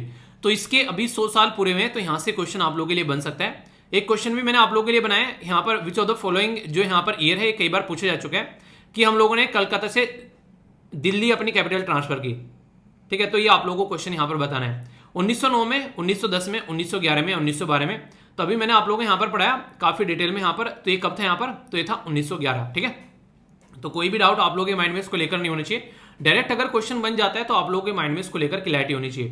तो ये चीजें आप लोग इस तरीके से समझ सकते हैं। कल को कोई भी डाउट हो तो एक एक पॉइंट जो है वो आप लोगों के माइंड में क्लियर रहेगा, तो चीजों को आप लोग अच्छे से समझ पाओगे और आगे चीजों को इंप्लीमेंट भी कर पाओगे, ठीक है। नेक्स्ट आर्टिकल की ओर चलते हैं, जो कि अपने आप में काफी इंपॉर्टेंट आर्टिकल है। उससे पहले मैं आप लोगों को क्वेश्चन बता देता हूं ताकि आप लोग आर्टिकल को काफी अच्छे से सुनो, ठीक है। बात की जा रही है, consider the following statement with reference to cheetah के बारे में कौन सी स्टेटमेंट आप लोगों को यहाँ पर करेक्ट है, ये आप लोगों को बतानी है, ठीक है। बोला गया कि आयुसियन स्टेटस ऑफ अफ्रीकन चीता जो है वो वनरेबल और एशियाटिक चीता जो है वो क्रिटिकल इंडेंजर्ड आप लोगों को देखने को मिलेगा। पहली स्टेटमेंट, लेकिन ये चीता जो है वो अलग अलग कैटेगरी में है, कुछ आप लोगों को वनरेबल और कुछ आप लोगों को यहाँ पर बेसिकली क्रिटिकली इंडेंजर्ड कैटेगरी में नजर आएंगे। अफ्रीकन चीता जो है वो मच स्ट्रॉन्गर है, फास्टर है देन एशियाटिक चीता। दूसरी स्टेटमेंट ये है, तो सही आंसर क्या है, ABCFD आप लोगों को बताना है। नेक्स्ट इंपॉर्टेंट क्वेश्चन आप लोगों के सामने बोला गया, यहाँ पर ये बात की जा रही है बेसिकली एशियाटिक चीता के बारे में। डिक्लेयर किया गया एशियाटिक चीता यहाँ पर ऑफिशियली एक्सटिंक्ट, तो किस साल में यहाँ पर डिक्लेयर किया गया इसको ऑफिशियली एक्सटिंक्ट, यानी कि अब हमारी बीच में यहाँ पर नहीं है, ऐसा आप लोग यहाँ पर बोल सकते हैं। नेक्स्ट आर्टिकल जो नेक्स्ट जो क्वेश्चन आप लोग के सामने, टाइगर प्रोटेक्शन प्रोग्राम जो है जिसको आप लोग प्रोजेक्ट टाइगर भी बोलते हैं, ये स्टार्ट किया गया 1973। तो यहाँ पर गवर्नमेंट ऑफ इंडिया के साथ में मिलकर, किसके साथ में मिलकर इसको स्टार्ट किया गया, UNEP के साथ में, यूनेस्को के साथ में, FAO के साथ में, या फिर WWF के साथ में। तो ये काफी इंटरेस्टिंग क्वेश्चन है जो कि आप लोगों को पता होना चाहिए। इसके बारे में भी आप लोगों से आर्टिकल के अंदर में डिस्कस करूंगा, यानी कि ये क्वेश्चन है जो कि हम लोग इस आर्टिकल से देखेंगे। तो काफी बेहतरीन तरीके से आर्टिकल डिस्कस करूंगा, कोई भी पॉइंट आप लोगों के माइंड में बेसिकली डाउट का नहीं होना चाहिए, हर एक पॉइंट जो है वो क्रिस्टल क्लियर होगा, तो चीजों को अच्छे से आप लोग अंडरस्टैंड कर पाओगे, ठीक है। तो अच्छे से सोच समझकर आर्टिकल को बेसिकली अच्छे से एंजॉय करना है। न्यूज में क्या है पहले ये समझ लेते हैं। डाउन टू अर्थ मैगजीन का ये आर्टिकल है जो कि यहाँ पर कवर किया गया, काफी इंपॉर्टेंट आर्टिकल है यहाँ पर। और यहाँ पर आप लोग देखेगा पहली बार जो फर्स्ट टाइम एक तरीके से कैप्टिविटी होती है ना, एक तरीके से जो पालतू बनाना, पहली बार यहाँ पर एशियाटिक चीता जो है वो पालतू बनाकर उसके बच्चे पैदा कराए गए। यानी कि नॉर्मली जो था जंगलों में पैदा होते थे, तो बेसिकली देखने को मिलेंगे आगे चीता जो है वो कुत्तों वाली जिंदगी जीते हुए आप लोगों को नजर आएंगे। यानी कि इस तरीके से लोग जो है इनको एंजॉय करते हुए आप लोगों को देखने को मिलेंगे। यानी कहने का मतलब यहाँ पर ये जो अभी नए ये बच्चे पैदा हुए यहाँ पर चीता के, अब सोचो यहाँ पर जंगल में रहते तो उसी माहौल में पलते, अब घरों में रखा जाएगा इनको, उसी तरीके से यहाँ पर चीजें जो है आप लोगों को देखने को मिलेगी। इनकी जिंदगी कैसे यहाँ पर बनने वाली है आगे आने वाले टाइम में, तो कुछ माहौल आप लोगों को ऐसा देखने को मिलेगा। तो यहाँ पर अभी चीजें जो है वो एक बड़े ही डिफरेंट तरीके से कुत्ते पाला करते थे, आने वाले टाइम में आप लोग यहाँ पर लोग जो है वो यहाँ पर चीता पालते हुए नजर आएंगे, ऐसा आप लोग यहाँ पर बोल सकते हैं। क्योंकि जब यहाँ पर अगर आप लोग बोलो कि अगर किसी पर्टिकुलर अगर आप लोग बेसिकली बोलो कि यहाँ पर एक बच्चे को अगर जंगल में छोड़ दोगे तो बोलना नहीं सीखेगा, वो जानवरों की तरीके से रहना सीख जाएगा। मोगली आप लोगों ने देखा होगा, तो कुछ कुछ माहौल आप लोग वहां से कनेक्ट कर सकते हैं। इस तरीके से कई सारी चीजें आप लोग यहाँ पर देखने को मिल जाती है। इन्हें कहने का मतलब यहाँ पर ये कि आज की डेट में जैसे माहौल में इंसान रहता है वैसे ही बन जाता है। इसीलिए कहते हैं कि अपना माहौल अच्छा रखो, अपने दोस्त जो है वो अच्छे रखो। अगर दोस्त आप लोग अच्छे रहेंगे तो पता चल जाएगा आप लोग की लाइफ की क्वालिटी कैसी है। जितने घटिया लेवल के दोस्त रहेंगे उतनी ही घटिया लेवल की लाइफ रहेगी, और जितने बेहतरीन लेवल के दोस्त रहेंगे उतनी बेहतरीन लेवल की लाइफ रहेगी। हालांकि वो स्टेटमेंट भी सही है कि हर एक दोस्त कमीना होता है, पर लेकिन कमीना वो फनी वे में बोला जाता है। वैसे प्रोडक्टिव इंसान आप लोगों की जिंदगी में रहेगा तो आप लोगों को हमेशा दिक्कत से बचाएगा। एक दूसरे के साथ में प्रोडक्टिविटी वाली बातें करोगे तो जिंदगी में प्रोडक्टिव तरीके से आगे बढ़ पाओगे। ठीक है, तो बात क्या की जा रही है, यहां पर बात की जा रही है कि हाईली इंडेंजर्ड फीमेल एशियाटिक जो चीता है उसके द्वारा यहां पर अभी 3 बच्चों को जन्म दिया गया है। ठीक है, तो पहली बार ऐसा यहां पर देखने को मिला, और यहां पर जो फीमेल का जो नाम है वो है ईरान है यहां पर इसका नाम। ठीक है, जिसके द्वारा डिलीवर किया गया यहां पर, और ये जो यहां पर डिलीवर किए गए ये कहां पर देखने को मिला, ये है तोरन वाइल्ड लाइफ रिफ्यूजी। ठीक है, तो यहां पर ये कहां पर है, ये तेहरान यानी कि ईरान के अंदर ही देखने को मिलेगा। ईरान जो है यहाँ पर ये है बेसिकली आप लोगों को देखने को मिलेगी, ये फीमेल का नाम भी ईरान है। ठीक है, और इसी के साथ में यहाँ पर तेहरान के अंदर यानी कि ईरान के अंदर फर्स्ट टाइम यहाँ पर एशियाटिक चीता इन कैप्टिविटी में यहाँ पर इसके द्वारा बच्चों को जन्म दिया गया है। तो थोड़ा सा सोचने वाली बातें यहाँ पर हो जाती हैं। ठीक है, कुछ इंपॉर्टेंट बातें यहां पर आप लोगों को बताता हूं जिसके साथ में आप लोग कनेक्ट कर सकते हैं, और क्वेश्चन भी आप लोगों से पूछे जा सकते हैं और पूछे भी गए हैं ऑलरेडी।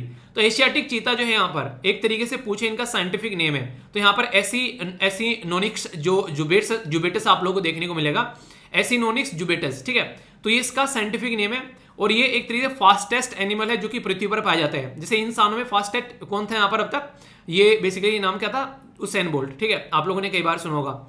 इसी के साथ में यहां पर ये फास्टेस्ट एनिमल बोल सकते हैं आप लोग। यहां पर अफ्रीका, ईरान और इंडिया के अंदर नॉर्मली ये पाए जाते हैं। ईरान और जो इंडिया है यहां पर ये बेसिकली एशियाटिक यानी कि एसिनोनिक्स जुबेटस जो है यहां पर ये बेसिकली आप लोगों को देखने को मिलेगा। इनकी देखिए ये इनके नाम होते हैं। ठीक है, तो इनके नाम आप लोग यहां पर देख सकते हैं। तो यहां पर जो चीता है उसके बारे में बताया, पर लेकिन चीता जो इनके पाया जाता है इनको यहां पर दूसरे नाम से आप लोगों को देखने को मिलेगा। ठीक है, तो यहां पर ये है बेसिकली एसिनोनिक्स जुबेटस वेनेटिकस। ठीक है, तो ये आप लोगों को देखने को मिलेगा। स्पेसिस डिफरेंट है जो अफ्रीका के अंदर पाया जाता है उससे। हमारी कंट्री में अगर कोई आप लोगों से पूछे, इंटरेस्टिंग क्वेश्चन है काफी, थोड़ा ध्यान से सुनिएगा। महाराजा रामानुज प्रताप सिंह जो थे वो एक तरीके से एक छोटी सी स्मॉल जो प्रिंसिल स्टेट था यहाँ पर छत्तीसगढ़ के अंदर आज के में आप लोगों को देखने को मिलेगा। सबसे लास्ट में माना जाता है कि 3 चीता जो थे उनके द्वारा मारे गए थे, उसके बाद से चीता जो है वो खत्म हो गए थे। ठीक है, इनके द्वारा अपनी फोटो भी खिंचाई गई थी इन 3 चीता को मारकर। तो यहां से माना जाता है कि उस टाइम से यहां पर चीता फिर जो है वो इंडिया के अंदर नहीं देखे गए। तो ऐसा बोल सकते हैं कि चीता की संख्या जो है इन राजा साहब के द्वारा जो थी वो खत्म कर दी गई थी। फिर आगे चलकर, तो 1947 की बात है, आगे चलकर यहाँ पर हमारे देश के अंदर भी जो रिपब्लिक ऑफ इंडिया 1952 के अंदर में अगर आप लोग बात करते हैं, यहाँ पर हम लोगों ने चीता को ऑफिशियली एक्सटिंक्ट डिक्लेयर कर दिया, यानी कि हमारे देश में चीता है ही नहीं है। तो ये हम लोगों ने एक्सेप्ट कर लिया कि हमारे देश में चीता है ही नहीं है, कभी देखने को मिला ही नहीं। तो इसके चलते यहाँ पर ये चीजें आप लोगों को देखने को मिल गई। तो यानी कि कह सकते हैं कि हमारे देश में से चीता जो है वो इन राजा साहब ने खत्म कर दिया। ठीक है, तो ये आप लोगों को देखने को मिलेगा। कुछ ऐसा एरिया है यहाँ पर ये जो कि आप लोगों के सामने ये बेसिकली एक पेंटेड है, जिसे आप लोग बोल सकते हैं कि कहाँ पर चीता जो है वो पाए जाते थे। ठीक है, तो ये पर्टिकुलर एरिया आप लोग यहाँ पर देख सकते हैं। अभी कई सारी चीजें मैं आप लोग को बताऊंगा। इंडिया जो है उसके द्वारा काफी लंबे एफर्ट लगाए गए कि चलो यार चीता खत्म हो गए थे 1952 में, यार अपने देश में चीता लेकर आया जाता है। तो कहां से ला सकते हैं, तो मैंने अभी बताया कहां पर पाए जाते हैं। ये तो ईरान के अंदर पाए जाते हैं, अफ्रीका के अंदर पाए जाते हैं, तो इंडिया के अंदर यहीं से 2 से ला सकते हैं। तो इसको समझने के लिए आप लोगों को थोड़ा समझना पड़ेगा। हम लोगों ने खूब प्रयास किए, इंदिरा गांधी जी के ड्यूरेशन में प्रयास किए गए 1970 में कि ईरान से एशियाटिक चीता जो है वो देश के अंदर लाए जाए। उस टाइम पर शाह मोहम्मद रजी पहलवी जो थे यहाँ पर लीडर हुआ करते थे। तो ये प्रोसीजर चलाया गया, पर लेकिन यहां पर अगर बात करें एम के रंजीत सिंह की चेयरपर्सन में यहां पर कमेटी भी अपॉइंट की गई कि री इंट्रोड्यूस किया जाए चीता को, पर लेकिन चीजें प्रॉपर वे में चल नहीं पाई। ठीक है, प्लान जो था वो यहां पर एशियाटिक चीता का जो ढंग से चल नहीं पाया क्योंकि इमरजेंसी लग गई देश के अंदर में। 1970 की बात की जा रही है, तो 1974 से लेकर आप लोगों को पता है 1975 से लेकर 77 तक हमारे देश में इमरजेंसी रही, और इसी के साथ में जो शाह साहब थे उनका भी रूल जो है वो गिर गया यहाँ पर। तो फिर यहाँ पर ये डील जो है वो नहीं हो पाई, यानी कि चीता लाने की डील जो है वो हम लोग कंप्लीट नहीं कर पाए। इसके बाद में यहाँ पर फिर से लगा चलो यार कुछ स्टार्ट करते हैं, पुरानी यादें फिर से ताजा करते हैं। तो ईरान से फिर से चीता लाने की बात की गई 2009 में। ठीक है, पर लेकिन फिर से फेल हो गए, यहाँ पर फिर से हम लोग इसको कंप्लीटली नहीं ला पाए। ठीक है, उन्होंने इवन क्लोनिंग करने से भी यहाँ पर परमिट करने से मना कर दिया ईरान। तो ईरान के साथ में हमारी अच्छी बनी नहीं, भाई साहब तुम चीता नहीं दोगे तो क्या तारा सिंह पाकिस्तान नहीं जाएगा, तो क्या चीता जो है वो इंडिया में नहीं आएगा।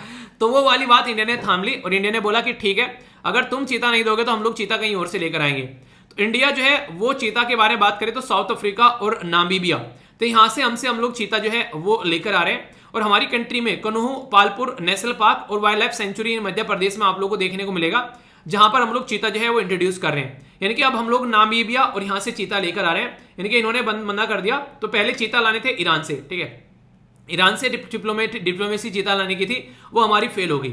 फिर इसके बाद में हम लोगों ने बोला कि ठीक है, अब तुम नहीं दोगे तो हम लोग यहाँ पर अफ्रीका से चीता लेकर आएंगे। तो अभी अफ्रीका से यहाँ पर चीता आ रहे हैं। अभी यहाँ पर जो अफ्रीका से चीता आ रहे हैं वो कहाँ पर आ रहे हैं, वो मध्य प्रदेश के अंदर आ रहे हैं, यहाँ पर कुनो पालपुर वाइल्ड लाइफ सेंचुरी के अंदर में। तो 10 चीता यहाँ पर हमारे देश के अंदर आप लोग को अभी देखने को मिलेंगे। तो कहने का मतलब ये है कि अभी यहाँ पर चीजें जो है वो चल रही हैं। हालांकि जो प्लान है अभी थोड़ा सा ये भी डिले चल रहा है, क्योंकि लग रहा है कि हमारी कंट्री में कुछ दिक्कत है चीता को लेकर। पहले यहाँ पर और दिक्कतें हो गई, अब कोविड-19 ऐसा आ गया, ओमिक्रॉन वगैरह ये सारी चीजें, जिसकी वजह से फिर से चीजें जो है वो थोड़ी सी पोस्टपोन कर दी गई है, ठीक है। यानी कि अभी कुछ इश्यूज ऐसे यहाँ पर देखने को मिल रहे हैं, कहीं फ्लड आ गई, कहीं कुछ हो गया, तो ये दिक्कतें हैं। तो इसके बारे में आप लोग एक अंदाजा रख सकते हैं। वैसे रेंज क्या है एशियाटिक चीता की ब्रिटिश पीरियड टाइम में अगर आप लोग देखोगे अच्छे खासे हुआ करते थे, ठीक है, ऐसा नहीं हुआ करते थे। यहाँ पर आप लोग देखते हैं तो अच्छे खासे हिस्टोरिकल जो रेंज है वो चीता की आप लोगों को पाकिस्तान, इंडिया, जो कि इंडिया का ही पार्ट था उस टाइम पर, तो यहाँ पर पाए जा करते थे। आज के डेट में वर्ल्ड में अगर बात करें प्रेजेंट चीता कहाँ है और हिस्टोरिकल चीता कहाँ थे, तो ये तो हिस्टोरिकल है जहाँ पर चीता हुआ करते थे। प्रेजेंट टाइम पर यही कुछ एरिया आप लोगों को देखने को मिलेंगे, यहाँ पर ईरान है और बाकी यहाँ पर ये अफ्रीका के अंदर कुछ एरिया है जहाँ पर आप लोगों को देखने को मिल जाएंगे। यानी कि हम लोगों ने इनकी कहानी जो है खत्म कर दी है। अगर आप लोगों से पूछूं चीता, लेपर्ड या जैगवार में से सबसे खूबसूरत आप लोग कौन सा लगता है, ठीक है, यानी कि एक साइड में हो गया चीता, चीता कई बार बिल्ली जैसा लगता है देखने के लिए, दिख रहा है ये हो गया लेपर्ड। मुझे सबसे शानदार मुझे लगता है जैगवार, ठीक है। आप लोगों को कौन सा लगता है आप लोग बताइए। तो यहाँ पर बेसिकली देखने के पॉइंट ऑफ से कह रहा हूँ, वैसे नहीं बोल रहा हूँ मैं इसको, कभी आप लोग जज करने लगो, ठीक है। तो ये चीजें आप लोगों को देखने को मिलेगी। इनके बारे में अगर बात करें, कई बार क्वेश्चन आप लोगों से पूछ ले आते हैं, जैसे अफ्रीकन चीता हो गया और यहाँ से एशियाटिक चीता हो गया। तो हम लोगों ने एशियाटिक चीता तो ईरान ने देने से मना कर दिया, अभी अफ्रीकन चीता हम लोग लेकर आ रहे हैं यहाँ पर। तो वनरेबल है ये IUCN international union of conservation of nature के अंदर में, CITES के अंदर में अपेंडिक्स 1 में सबसे ज्यादा प्रोटेक्शन मिलती है, यहाँ पर देखने को मिलेंगे। अफ्रीका के अंदर में 6,500 से 7,000 के करीब चीता है, जबकि ईरान के अंदर में 40 से 50 है। इनकी भी कहानी खत्म हो जाएगी अगर चीजें ढंग से नहीं चली। फिजिकल कैरेक्टर में बिगर साइज में आप लोगों को देखने को मिलेंगे कंपेयर टू एशियाटिक, यानी कि एशियाटिक जो चीता है उससे बड़े हैं यहाँ पर अफ्रीकन चीता। ये बातें यहाँ पर बोली जा रही है जो हम लोग अपने देश के अंदर यहाँ पर लेकर आ रहे हैं। तो ये काफी एक इंपॉर्टेंट और इंटरेस्टिंग टॉपिक आप लोग का बन जाता है। तो यहाँ तो हो गया करंट, आप लोग का हालांकि करंट तो ऊपर ही खत्म हो गया था। ये सारी एक्स्ट्रा इन्फॉर्मेशन आप लोगों के लिए जहां से क्वेश्चन आप लोग का बन जाता है, ठीक है। अभी यहाँ से कुछ और बातें मैं आप लोगों को बताऊंगा जो कि इंपॉर्टेंट है। यहाँ पर नेशनल टाइगर कंजर्वेशन अथॉरिटी हमारे देश में बनाएगी, जो कि काफी इंपॉर्टेंट बॉडी है और यहाँ से आप लोगों के लिए डायरेक्ट क्वेश्चन भी एग्जाम में पूछे जाते हैं। जैसे नेशनल टाइगर कंजर्वेशन अथॉरिटी जो स्टेब्लिश की गई 2005 में, तो बोला गया एक रिकमेंडेशन दी गई यहाँ पर टास्क फोर्स के लिए प्राइम मिनिस्टर के द्वारा यहाँ पर, ताकि प्रोजेक्ट टाइगर को ढंग से हम लोग मैनेज कर सके और इंप्लीमेंट कर सके। तो टाइगर प्रोटेक्शन जो प्रोग्राम है, जिसको पॉपुलरली प्रोजेक्ट टाइगर आप लोग बोलते हैं, वो स्टार्ट किया गया था 1973 में गवर्नमेंट ऑफ इंडिया के द्वारा। यहाँ पर बेसिकली ये वर्ल्ड वाइड फंड के साथ मिलकर काम किया गया। तो जो क्वेश्चन भी मैंने आप लोगों से पूछा था वर्ल्ड वाइड फंड, ये आप लोग याद रखिएगा, ठीक है। तो यहां से क्वेश्चन आप लोगों का बन सकता है, डायरेक्ट क्वेश्चन आप लोगों से पूछा जा सकता है। वैसे पूरा नाम आप लोगों को यहाँ पर इसका देखने को मिलेगा वर्ल्ड वाइल्ड लाइफ फंड, ठीक है। वैसे इसे वर्ल्ड वाइड फंड भी बोल देते हैं कई बार, ठीक है। तो दोनों ही कंफ्यूजन मत होना, क्योंकि दोनों ही नाम यहाँ पर लिखे जाते हैं। कहीं आप लोगों को वर्ल्ड वाइल्ड लाइफ फंड देखने को मिलेगा और कहीं आप लोगों को वर्ल्ड वाइड फंड भी आप लोग इसको बोल देते हैं, ठीक है। जैसे यूनेस्को की फुल फॉर्म और नाम है, उसी तरीके से कंपेयर कर सकते हैं। 2010 में यहाँ पर सर्वे किया गया wild life institute of India के द्वारा और हमारी कंट्री में वाइल्ड लाइफ प्रोटेक्शन प्रोग्राम 1972 में लाया गया था। 2006 में नेशनल टाइगर कंजर्वेशन जो अथॉरिटी थी यहाँ पर, ये यहाँ पर बेसिकली स्टैट्यूटरी स्टेटस को दिया गया प्रोजेक्ट टाइगर को इंप्लीमेंट करने के लिए। नेशनल टाइगर कंजर्वेशन अथॉरिटी जो है वो सेटअप की गई एनवायरमेंट मिनिस्ट्री की अध्यक्षता में। तो ये भी क्वेश्चन आप लोगों से बन सकता है, ठीक है। अब एक एक क्वेश्चन देखते हैं यहाँ पर, उनके आंसर भी आप लोगों को पता होने चाहिए, डायरेक्ट एग्जाम में क्वेश्चन बन जाते हैं, ओके। बात की जा रही है कि which of the following statement सही है चीता के मामले में। तो IUCN स्टेटस जो है यहाँ पर चीता के बारे में बात करते हैं, तो वनरेबल है। यहाँ पर एशियाटिक के बारे में अगर बात करोगे तो यहाँ पर आप लोगों को देखने को मिलेगा इनका क्रिटिकली इंडेंजर्ड है। तो कौन सी स्टेटमेंट सही है? अफ्रीकन चीता जो है वो मच स्ट्रॉन्गर है देन एशियाटिक चीता। तो सही आंसर क्या है? ए में बोला गया 1, बी में बोला गया 2, सी में बोला गया बोथ और डी में बोला गया नन ऑफ द अबोव। सही आंसर यहाँ पर ए, फर्स्ट स्टेटमेंट सही है पर सेकंड स्टेटमेंट यहाँ पर गलत है। अफ्रीकन चीता जो है वो मच बिगर है, बात की जा रही है much bigger and the fastest है देन एशियाटिक चीता, ठीक है। तो ये बातें बोली जा रही है क्योंकि अभी मैंने दिखाया आप लोगों को यहाँ पर जो अफ्रीकन है वो आप लोगों को यहाँ पर basically African cheetah is much stronger, मैंने बोला बिल्ली जैसा दिखता है वो, ठीक है। तो कुछ कुछ ऐसा आप लोगों को देखने को मिल रहा था। बाकी यहाँ पर बात की जा रही है कि एशियाटिक चीता जो है वो डिक्लेयर किया गया ऑफिशियली एक्सटिंक्ट, हमारे देश में से खत्म हो गया। तो 1942, 1947, 1952 या 1967 है। सही आंसर यहां पर क्या है? तो सही आंसर आप लोगों को सी देखने को मिलेगा इसका, जो कि मैंने अभी यहां पर बताया, ठीक है। तो ये यहां था 1952, ठीक है। और यहां पर बेसिकली महाराजा जो रामानुज प्रताप सिंह का नाम भी आप लोग याद रखते हैं, छत्तीसगढ़ के ये निवासी थे। टाइगर प्रोटेक्शन पॉपुलेशन, अगर टाइगर प्रोटेक्शन प्रोग्राम के बारे में बात करें 1973 के, तो इसके बारे में क्या क्या इंपॉर्टेंट मुद्दा है ये आप लोग बता सकते हैं। तो आंसर डी यहां पर आप लोग को देखने को मिलेगा, वर्ल्ड वाइड फंड, ठीक है, जो कि मैंने अभी आप लोगों से यहां पर डिस्कस किया। तो कल को चलकर ऐसे क्वेश्चन अगर आप लोगों से पूछ ले जाएं तो कोई भी कंफ्यूजन इसको लेकर आप लोगों के माइंड में नहीं होना चाहिए। कई बार एग्जाम में डायरेक्ट क्वेश्चन बन जाते हैं।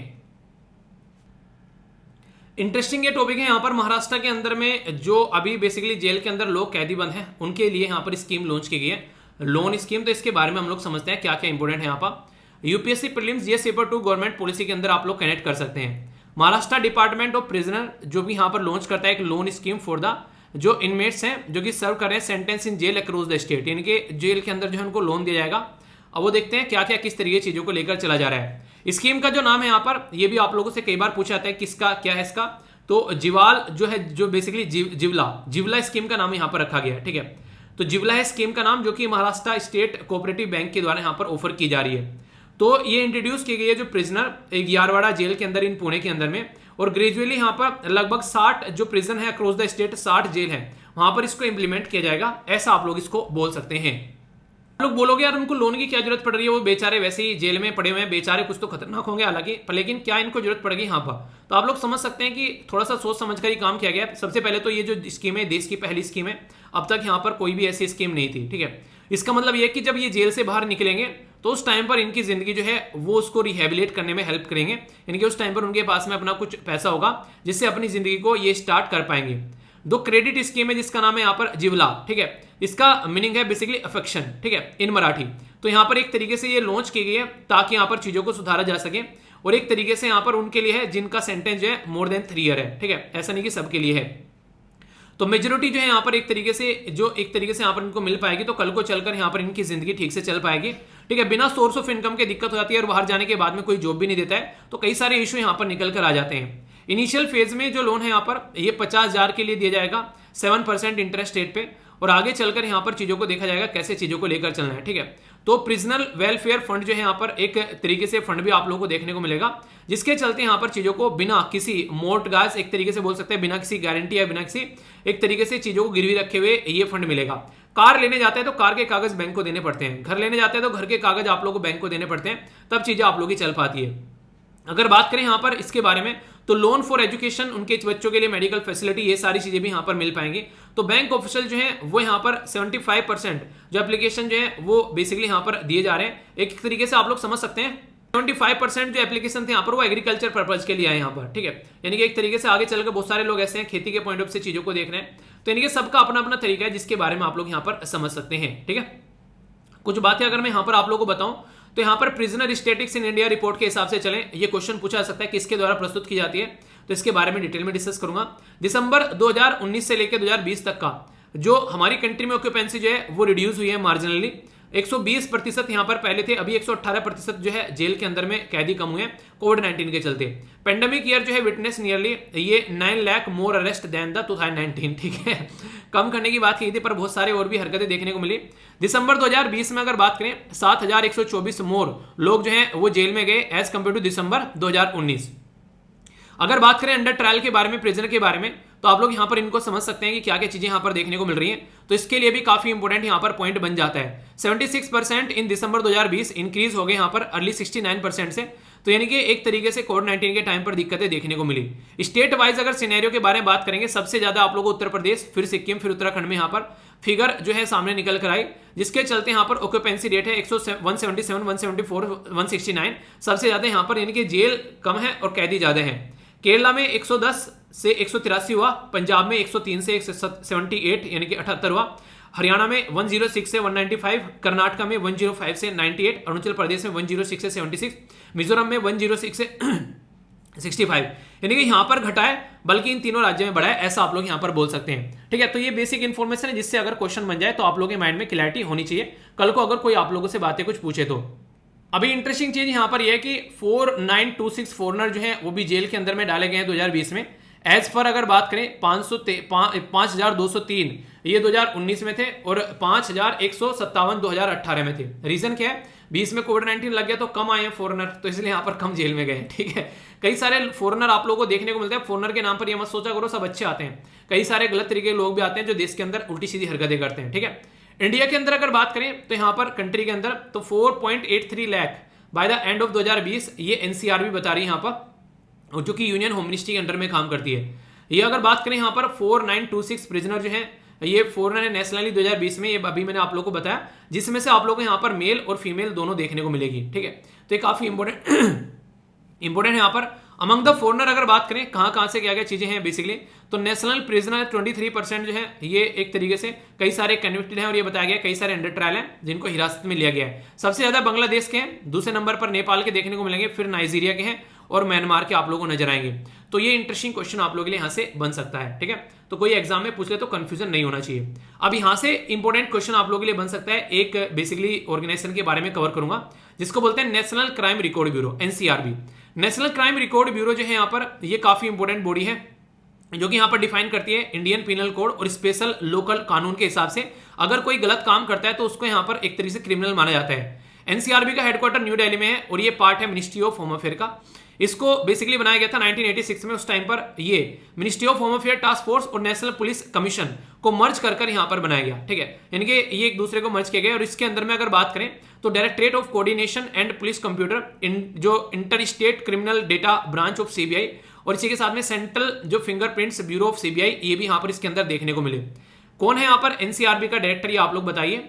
इसके द्वारा 3 रिपोर्ट प्रस्तुत की जाती है जहां से क्वेश्चन कई बार बन चुके हैं। ये काफी इंपॉर्टेंट और इंटरेस्टिंग एरिया हो जाता है। जैसे कि एनसीआरबी जो है वो 3 एनुअल रिपोर्ट प्रस्तुत करती है, जैसे crime in India, accidental death and suicide in India और प्रिजनर जो यहाँ पर प्रिजनर स्टेटिक्स इन इंडिया, यानी कि जेल में कितने कैदी बंद है, कितने एक्सीडेंट हो रहे हैं और कितने लोग क्राइम कर रहे हैं। ये 3 डेटा प्रस्तुत करती है। ये जो टारगेट इनका रहता है ये रहता है कि क्रिएट करना सेंटर जो स्टेट और सेंटर के पास में डेटाबेस रहे कि कहां पर क्रिमिनल एक्टिविटी कितनी है ताकि चीजों को सुधारा जा सके। इसी के साथ में इनेबल करना sharing of real time information across the district state, ये सारी चीजें देखने को मिले। इंप्रूव करना इन्वेस्टिगेशन क्राइम, ये चीजों को प्रिवेंट किया जा सके और सोसाइटी में सही तरीके चीजें मिल सके। सिटीजन पोर्टल के लिए भी यहाँ पर चीजें रहे ताकि लोग भी जान सके कहां पर क्या क्या दिक्कतें हैं। ये जो रिपोर्ट्स हैं यहाँ पर इनका reference police officer, researcher, media और पॉलिसी मेकर भी लेते हैं। इसी के साथ में crime statistics and anti human trafficking जो मंथली बेसिस पर भी आती है, कहां पर लोगों को खरीदा और बेचा जा रहा है, इसके बारे में कई सारी चीजें देखने को मिलती है जो कि आप लोग समझ सकते हैं। तो यहां से भी कई बार आप लोगों के लिए क्वेश्चन बन जाता है, तो कोई कंफ्यूजन आप लोगों को नहीं होना चाहिए इसके बारे में। तो कल को पूछ ले स्कीम किसके द्वारा लॉन्च की गई है, क्या है स्कीम के बारे में बातें, तो ये सारी बातें मैंने आप लोगों को यहाँ पर बता दी। इसके बारे में कोई डाउट अगर हो तो बताएगा, क्वेश्चन एग्जाम में कई बार डायरेक्टली पूछ ले जाते हैं। ठीक है, तो क्या क्या हम लोगों ने देखा यहाँ पर, अगर मैं आप लोगों से बातें करूं, पहले तो यहाँ पर एक इंपॉर्टेंट कोटेशन हम लोगों ने देखी। इसके बाद में अगर बात करें तो यहाँ पर हम लोगों ने इंपॉर्टेंट डे देखा। इसके चलते और भी कई सारी छोटी छोटी चीजें, जैसे एक तो यही मैंने आप लोगों से डिस्कस किया एनसीआरबी के बारे में और ये सारी बातें जहां से डायरेक्ट क्वेश्चन भी आप लोगों के लिए बन जाता है। तो कोई भी डाउट आप लोगों के माइंड में इसको लेकर नहीं होना चाहिए। ठीक है, चीता के बारे में बातें की हम लोगों ने यहाँ पर, एशियाटिक और अफ्रीकन चीता डिटेल में समझा, कई सारी बातें कहाँ से चीता लाए जा रहे हैं, कहाँ पर थे हमारे देश में और अभी फिलहाल क्या क्या कंडीशन है, ये सारी बातें मैंने एक एक कर आप लोगों को यहाँ पर बताई। इसी के साथ में एशियाटिक और अफ्रीकन चीता में क्या डिफरेंस है वही बताया।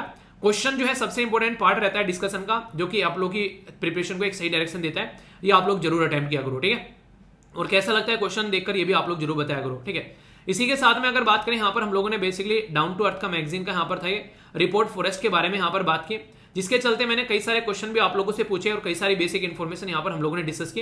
एक एक पॉइंट जो है वो माइंड में आप लोगों को क्लियर होना चाहिए। क्वेश्चन यहाँ पर कई सारे अच्छे थे, काफी अच्छे से आप लोगों ने देखा इनको, तो कोई भी माइंड में डाउट नहीं होना चाहिए।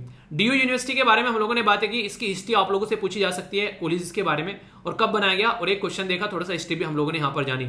तो कैसा रहा आज का ये डिस्कशन जरूर बताना। पीडीएफ जो है टेलीग्राम से जाकर डाउनलोड कर लेना। मॉर्निंग के लेक्चर में आप लोग कोशिश करो अपना शेड्यूल फॉलो करने की। अब तो जो 2023 की तैयारी कर रहे हैं उनके लिए भी आप लोगों के सामने है कैलेंडर आ चुका है, तो चीजों को अच्छे से लेकर आप लोग चल सकते हैं। तो ये कुछ ऐसी चीजें जो कि आप लोग अपने पास में रखनी है, सही तरीके से लेकर चलना है। और बाकी पीडीएफ टेलीग्राम पे मिल जाएगी, यहाँ से जाकर डाउनलोड कर लेना। कुछ बची हुई है उनको प्रोवाइड करा दूंगा, थोड़ा सा टाइम इधर उधर हो जाता है कई बार। तो नेक्स्ट लेक्चर मिलता हूं, तब तक अपना ध्यान रखिए। लेक्चर कैसा लगा फीडबैक देकर जरूर जाना, कैसा लग रहा है और आप लोगों का दिन कैसा चलता है उसके बारे में इन्फॉर्मेशन जरूर देना। ठीक है, तो नेक्स्ट लेक्चर मिलता हूं, तब तक अपना ध्यान रखिए। बड़ों को नमस्ते, छोटों को प्यार, छोटी सी लाइफ एंजॉय करार। मिलता हूं नेक्स्ट लेक्चर में, तब तक के लिए जय हिंद।